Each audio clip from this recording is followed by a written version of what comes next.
Lawan, Bunphoath, and I was born in Cambodia. That was 1964. We came to the United States as a refugee. We were sponsored by the Lutheran Church that were landed in a little town called Monona, Iowa. And we lived there since 1979 up to um, 1984. And then that's when we moved to Long Beach, California. And can you describe what it was like for your family when you arrived in America in Iowa at that time? It was a shocking story. We have no idea what we were get into or where because we don't speak their language. So it's kind of hard when you don't speak any of English. So we started from scratch. And even though we start school late because we, I think I started school about seventh grade when I came over here, and no word of English. So we go to school like regular students, like a normal regular student. Then we also have a tutor, special tutor, in school. And then we also, after school, we also have another tutoring after that. So it's like a 3 times a day school for us to be able to catch up with the normal regular class group.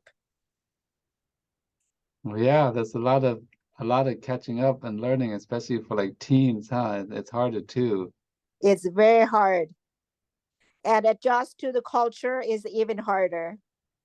Yeah, so could you describe maybe jobs, like what kind of jobs that you guys have, and also the maybe the treatment by other kids and things like that, and what was stuff that really stood out to you and memorable? With the jobs and stuff, because we mom doesn't know English, so we kind of help out with dad, the only one they're working. And it's very hard for dads to because he doesn't know a word of English also, and plus he has to go to work like a normal people, and it's hard for him to adjust to be able to learn. But he is a kind of person hand on that he knows, and then remember what they taught him and what to do, like assembly job and things like that. But be able to communicate with other employee. It's very hard for him. I can see him come home and kind of, get so frustrated because he doesn't understand much, or he doesn't know English and things like that. But he learn very hard to adjust to his work hand on. And also at home we have a special teacher that comes and teach us even at home. Her name is Mary Lou Augustine. Never forget her. She taught, she's a teacher, and after school or the weekends and like that, she would come and teach us extra um, at the comfort of our own home, or she would take us to her home and then teach us then.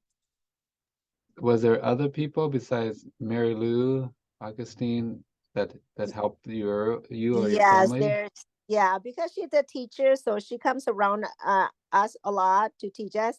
And there's also a lot of group of Lutheran church people that comes and help us, doing things, or take us to the doctor or dentist or things like that. There's a whole bunch of other uh, group of people, elderly people too, that helps us. Just to go back when you were a lot younger, what was some of the fondest memory you have from your childhood?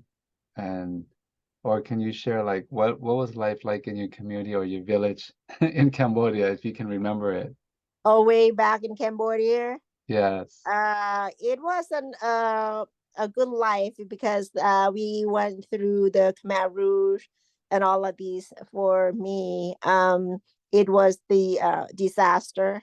Um, but I was still small and it's very scary. I don't ever want to live through that again. All the drama and all the killing and the shooting and all of that that we went through, uh, that I went through when I was younger, and we were chased out to from our home own towns to live in the forest, where we are close to the Khmer Rouge and things like that, and no food to eat. And our parents or my dad have to sneak out from the village in the middle of the night just to go find food, or go like to go back to our own home or our own farm, just to pick uh, veggies and things like that to bring for us to eat. And we have to hide those food underground. My dad had to dig a hole under the grounds to hide those foods so the Khmer Rouge will not be able to see what we have to eat, because if they saw what dad had brought, they will end up killing him. Is there anything else you want to share around that time? With so you move into the jungle. Did you eventually go into another country or another refugee camp or what? Yes, we did at that times. And then there were 1979 when the Thai people there make some kind of arrangement for those, for the, not the Khmer Rouge, but the town, that there's a whole bunch of group of Thai people will go and bring us to Thailand. In order for them to do that, before we cross to Thailand, we have to pay um, to cross the border.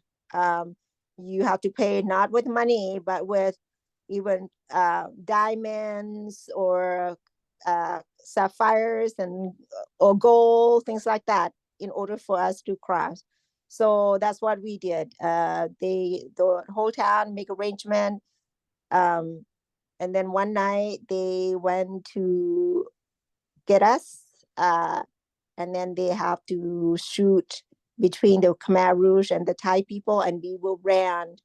Um, Sometimes barefooted. I mean, no clothes and nothing. Just ran through the jungle just to cross to from Cambodia to Thailand. And we And were in between. We starved too. Everybody starved too, because there's no food, no nothing, and no stopping either, because we don't want to get killed. If we were caught up by Khmer Rouge, we would all be killed. So we just keep going and going and going until uh, we reach the border of Thailand.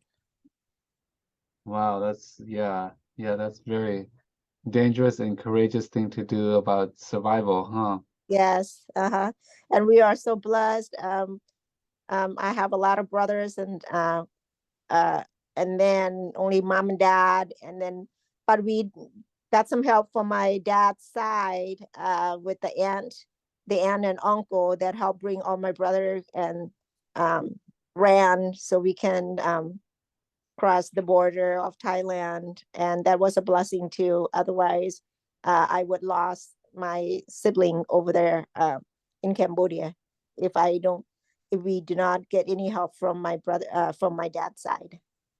Did you family lose anyone in this process of either fleeing at night and or the refugee camp? No, actually, we did not lost anybody, but we got separated though in between, because there's a whole bunch of commotions and shootings and all. We got separated from my brother. My aunt and uncle would take one of my brother, each one of them take one each, and then we got separated.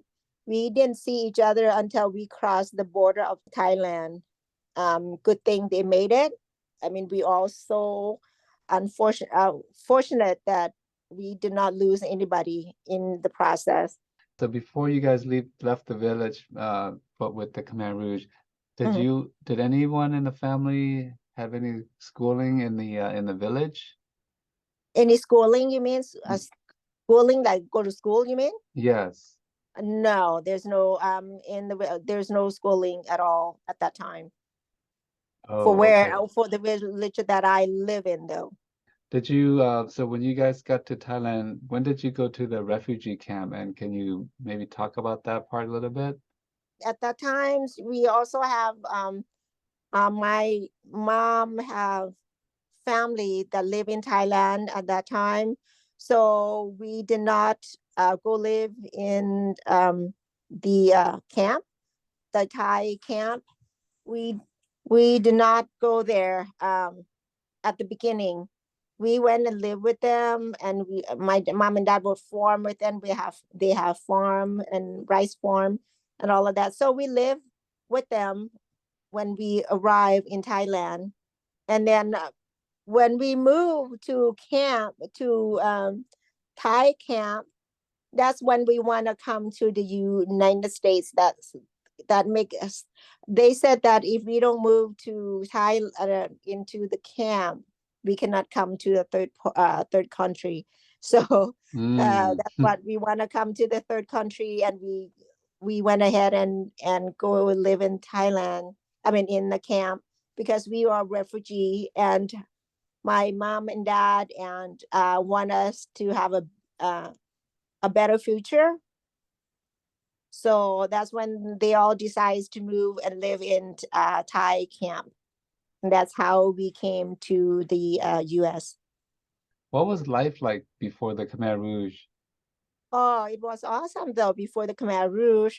Um, when I was young, I mean, because we were a middle, we're not rich, but we were a middle size class family. So we have everything that we need. My mom's, they're pretty kind of wealthy, and it was nice. You know, have a house and everything, a lot of lands and all of that.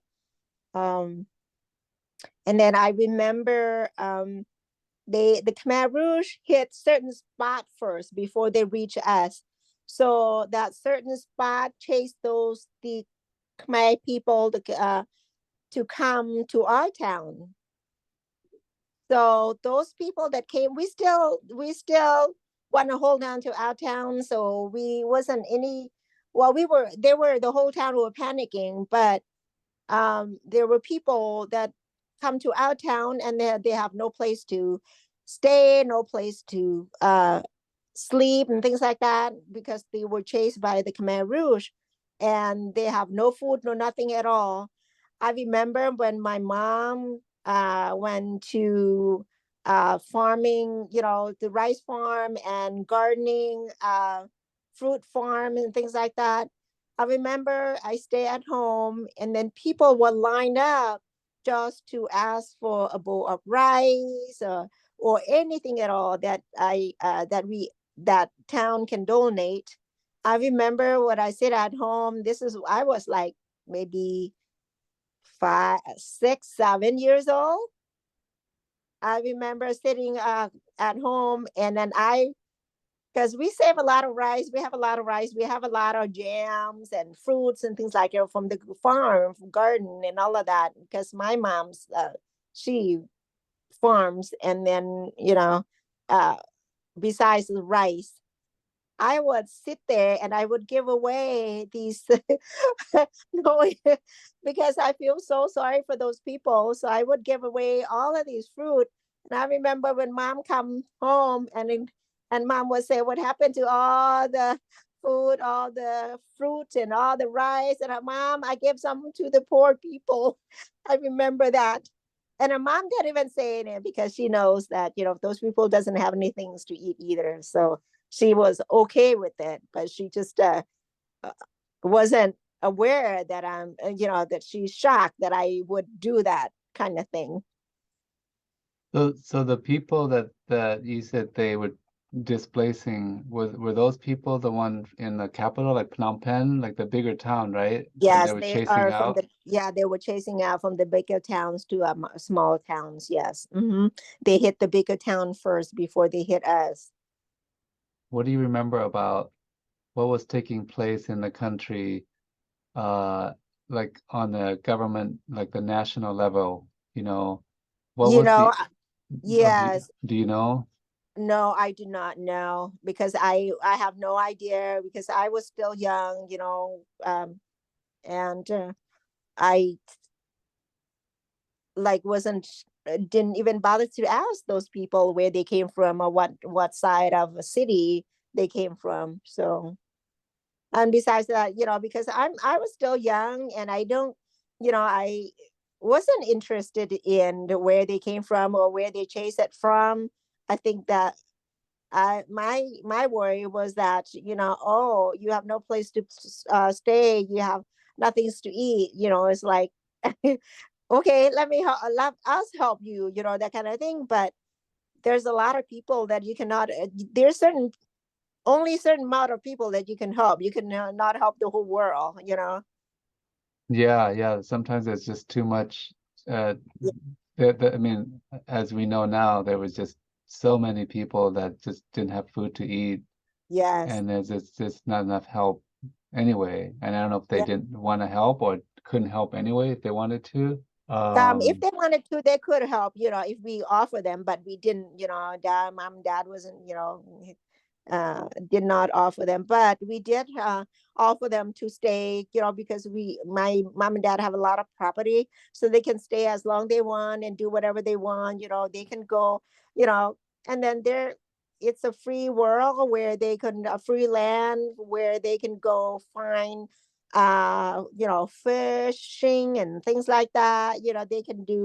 They have the freedoms to do that kind of thing. So yeah, within the people being hungry and getting chased, and you guys were just kind of at this time, did you just kind of wonder where are these people going? Or did you kind of get a sense of Oh, what was happening yet? of course, yeah. At this time, we was like, oh, okay, where were they gonna go? And then, as time move on, we're like, okay, where are we gonna go now? The questions come. So because there's so many people are impacting, it come a little bit at a time. Some come from this town, come from that town, I guess. That's how it is, because all I know, I have no idea where they came from, but I know it was accumulating for the town that we live in.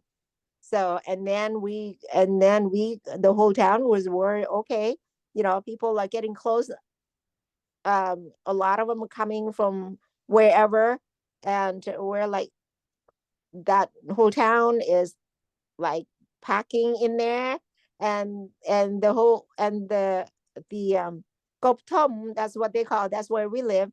And we're Mm. like, okay, maybe now they're probably getting close to us, where are we going? So, that kind of attitude of the whole town. And then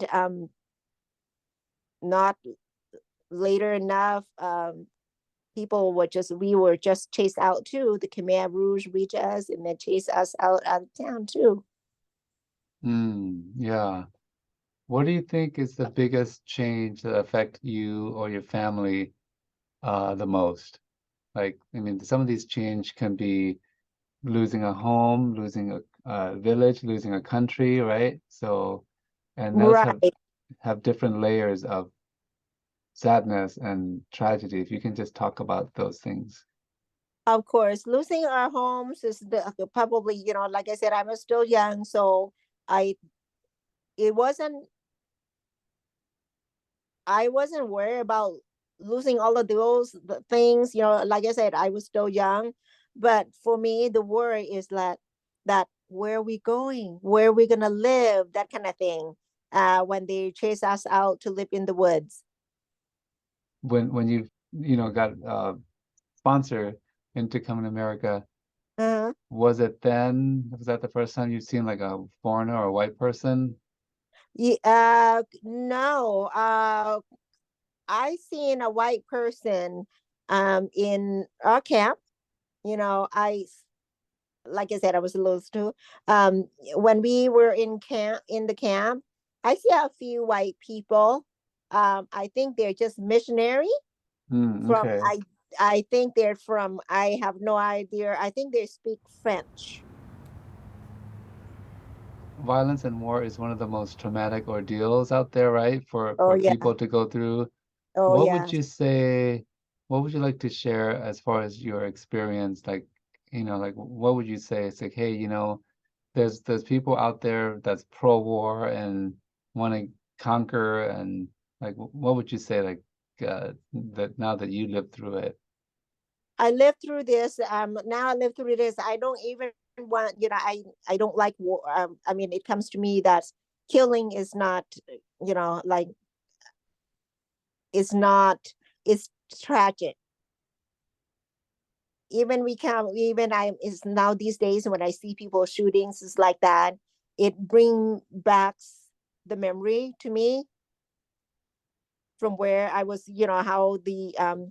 The how I grew up and how I came over here. Um, so when I see the news or people shooting and killing, ref, it's kind of trigger my memories. It's like, oh my God, I remember, that I went through this when I was young, and it's scary. It's scary, but I know that I'm in the U.S. I know I'm safe. If I don't do hoping that if I don't do bad stuff, nobody will come and kill me. That kind of thing. Can you share an overview first of what it was like to get you and or your family to safety? Yes. Mhm. I am very blessed, and I am so blessed that we came to the US. We have all these freedoms, freedom of everything from the country that we fled from. There's no freedom, no nothing at all. And I'm so blessed that my parents, going through a lot. It was from, to raise there are seven of us to raise us and for us save us from all those tragic, and to be able to raise us even when came to us, even though they don't know how to speak English. Dad struggled a lot, to make ends meet. And then we do, when my brother and I, the one that next to me, we have we help.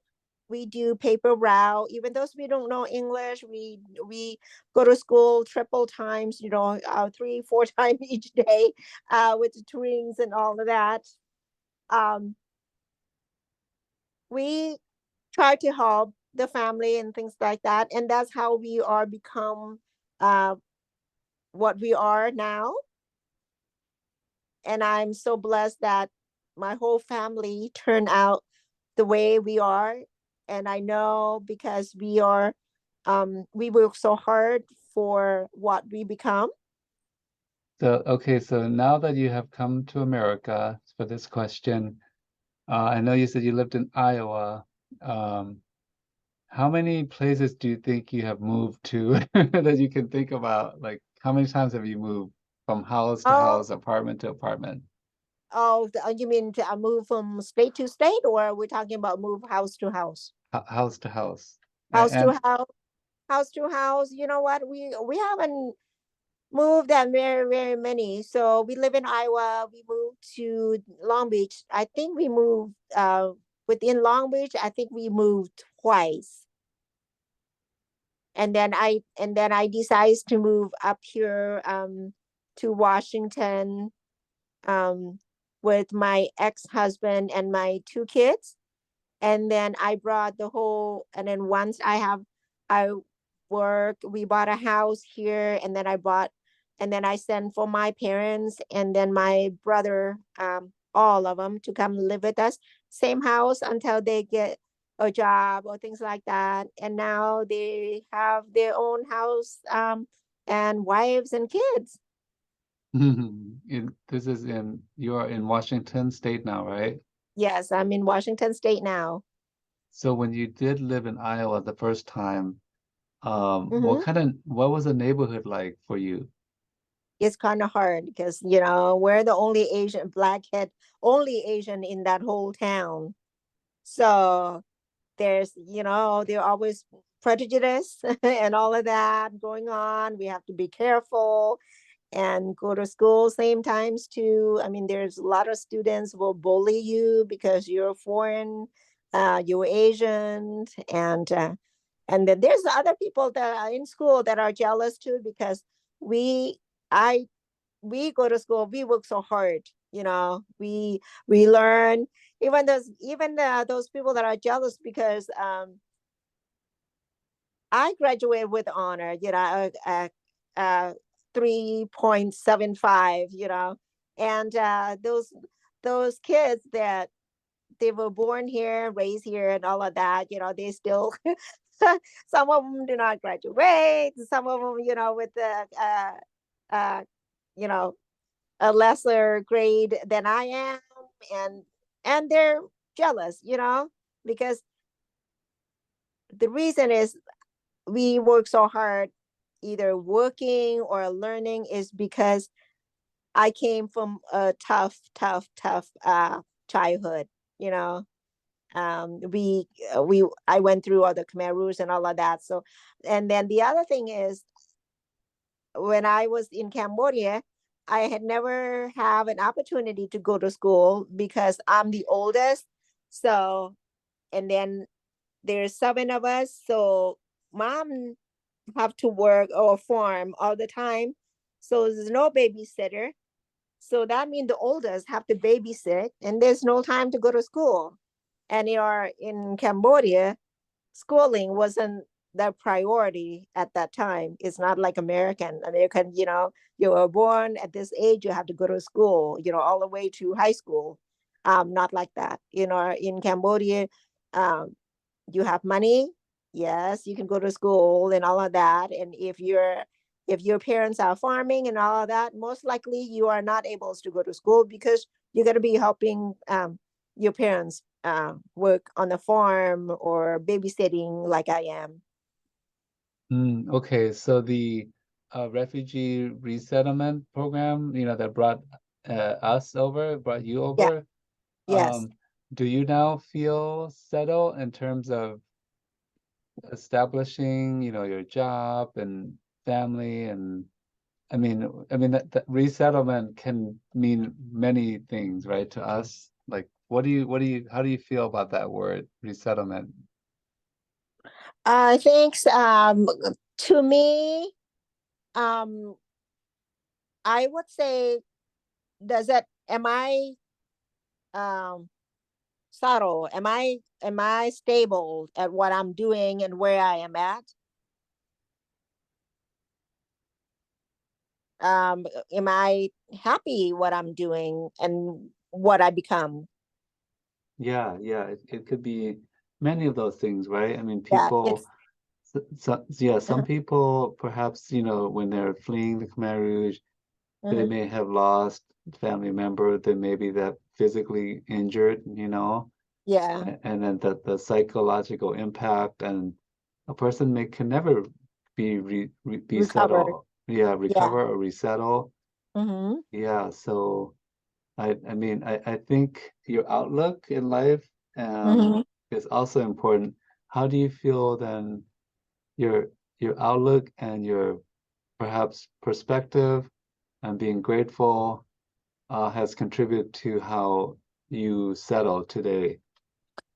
I feel like I accomplished what a lot, and I am very happy for what I become and turn out to be. And then I just one thing that when we flee from Khmer Rouge to Thailand, now my grandfather and my aunt and uncle, which is my mom's brother and my mom brother and sister, my uncle, they didn't come with us. They afraid that if they run, you know, from that point when the Thai people go and try to bring us to Thailand, they're afraid if they get caught, they will they will get killed. So they decide to not to run like us. They decide to stay there. My mom was just, she was devastating because her dad didn't come with her, her brother didn't come with her, and her sister. But for from there on to where we are at, she was able now she was able to go and visit them several times in Cambodia, the sister and the brother. And I've been to Cambodia 4 times already.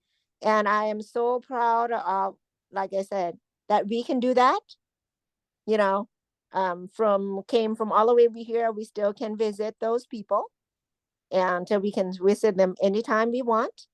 That's if we have money that way. Anyway, and and I am so glad and proud of, like I said, what we become, and we can be, those people that we lost. Some people cannot go back and say, oh, I lost my parents or whatever. I can. Some people, they never know where their siblings are at. Some people, I hear that 50 years later they finally found each other, and that is so sad. But to us, I am so blessed that we can be able to connect all the time. And even now these days, FaceTime and all of that anytime we want. And I'm very proud of that. And I am very proud of what we became, my siblings and all that. And then have kids and so successful in this country. Did you go to school or get job training, or I know you said you had tutor too, but just to kind of prepare yourself as a teenager when you came to this country to get ready You mean in this country, you mean? in this country? Yes, Oh like yes. Oh uh-huh. yeah. Yes. Actually, you know what? I want to be a doctor, but my parents, because they still follow the rule, the law, girls cannot go anywhere, even those to live in a dorm or whatever. Yes, we work so hard. I go to school. I want to become a doctor, and I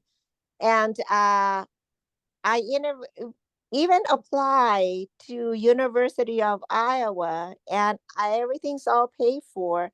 This is go behind my parents' back anyway. After I graduate from high school, my sponsor helped me this, and I was supposed to go back to school with a 4-year college and finish all of that. Got the dorm, got the class, and everything all all picked out. But so my parents decided to move to Long Beach, and I was still gonna try to lie to the parents to go back. They won't let me go. So that's how I end up. But then I also didn't make it to school. I want to be a doctor so bad. Then I got married. I was arranged married, got married when I was 21.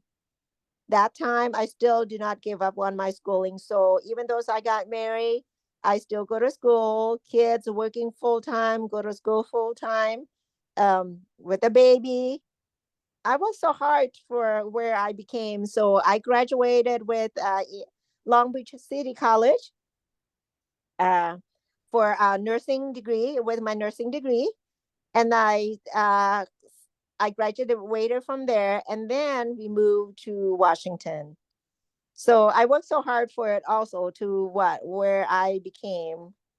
And now I work um, at the for CVS pharmacy. I don't, even though I graduated my nursing degree, I work a few years with a nursing degree. Then I decided to go to the management uh,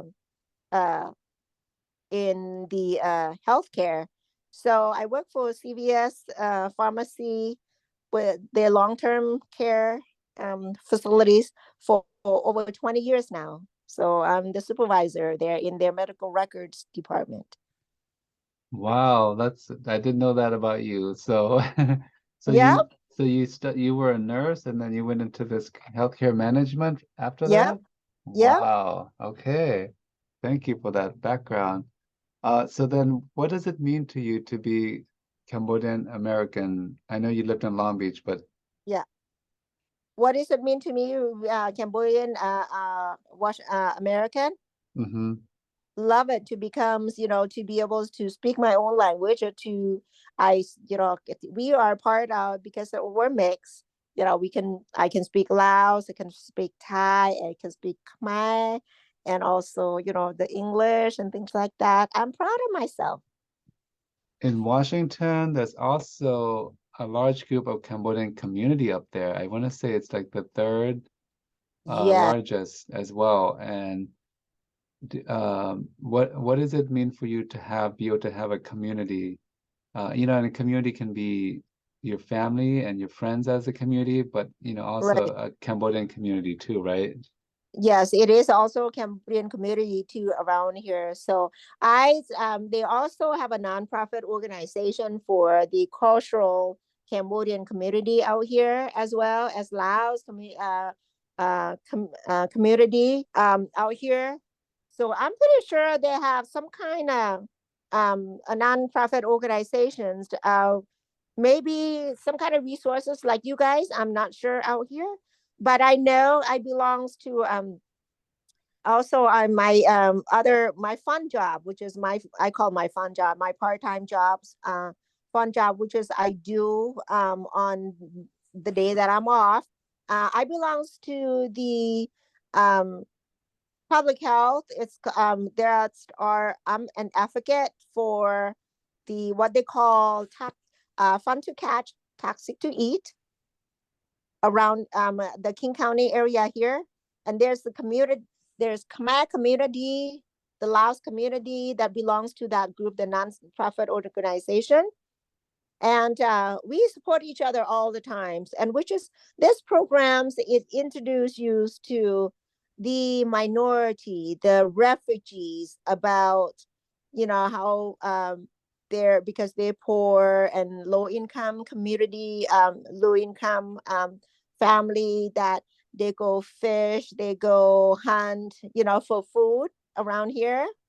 um, what we do is, there are certain areas that there are not allow those uh, the refugee or the low income community go fish there, because it's toxic. And that's what my job, we educate, we educate those uh, low income refugee communities to not to fish in certain area, and we're kind of steer them to a different healthy environment, like fishing in a pond area where there's no toxic chemical, unlike the river or the lake. So that's what I do on my day off. Wow, they actually have the pollution over there, huh? Yes, How yep, uh-huh. sad. Yes, it is. There's one area is already all polluted. And Oh, that's what my job. Yeah. And also, like I said, I belongs to the Lao, and then there's about four group of us that we are belong to this program. okay, okay, great. Okay, I have two more questions and then we'll wrap it up. Okay. Okay, so we often hear about the loss, between the culture and the generational gap, right? Between the elder people and the kids that are born here. Yes. And so the kids could maybe not be so traditional, maybe they may be too Americanized, right? Yep. What does it mean for you um to try to keep that balance as a mother? Are you a grandmother now?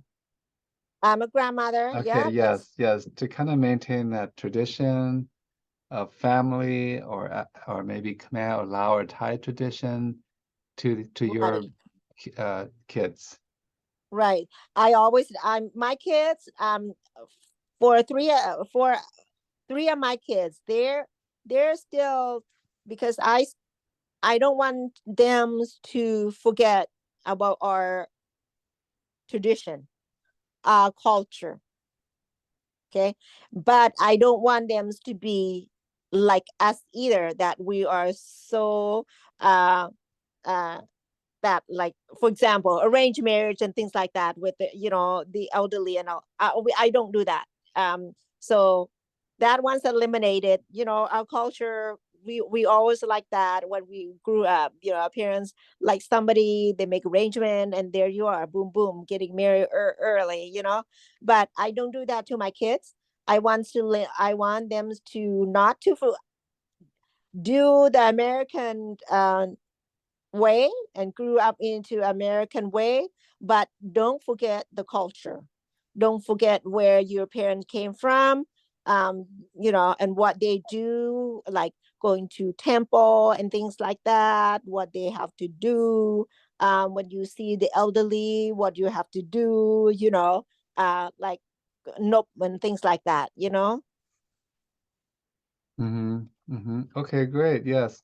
Okay, so last question. Um, if you can make sure one thing is passed down through the generations, what do you think that would be and why?